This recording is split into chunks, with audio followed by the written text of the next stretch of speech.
तालुका police कर्मचारियों की इमारत की दुरावस्था को देखकर नगर सेवक नितिन पाटिल ने सार्वजनिक बांधकाम विभाग के डेप्यूटी इंजीनियर को स्थिति का जायजा लेने के लिए आमंत्रित किया था, जिसके चलते बृहस्पतिवार को डेप्यूटी इंजीनियर श्री राजन, नगर सेवक नितिन पाटिल, पूर्व नगर सेवक राजेश हाथबोड़े, प्रदीप जाधव, नीलेश म्हात्रे, कुमार ठाकुर आदि ने पुलिस निवास की इमारत का मुआयना किया और श्री राजन से इस विषय पर नितिन पाटिल ने चर्चा की।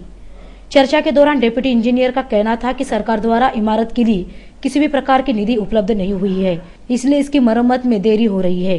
इसी विषय पर जब नितिन पाटिल से बात की गई, तब उन्होंने कहा कि इसके बारे में विधायक विवेक पाटिल को एक ज्ञापन देकर आने वाले अधिवेशन सत्र में निधि उपलब्ध कराने का प्रस्ताव देने की बात की जाएगी।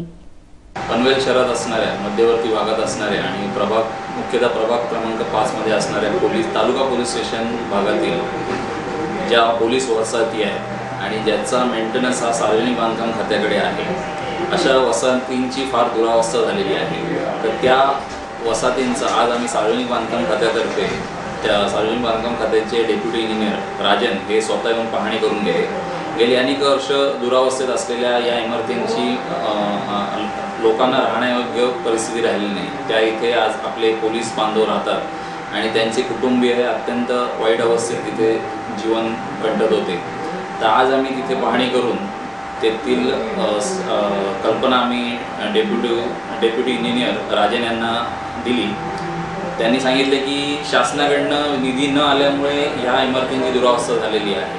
तर आम्ही मूळ समस्या अशी आहे की शासनाकडनं यांना गेली अनेक वर्ष निधीच उपलब्ध होत नाही। त्या संदर्भात आम्ही माननीय आमदार विवेकानंद पाटील साहेब यांना आता निवेदन देणार आहोत आणि साहेबांना सांगणार आहोत की येत्या अधिवेशनामध्ये हा प्रश्न आपण सरकारकडे मांडून त्या संबंधीचा जो निधी आहे तो लवकरात लवकर उपलब्ध झाल्यास तेथील जी दुरावस्था झालेली ती लवकरच त्यामध्ये सुधारणा होईल अशी आशा मी व्यक्त करतो।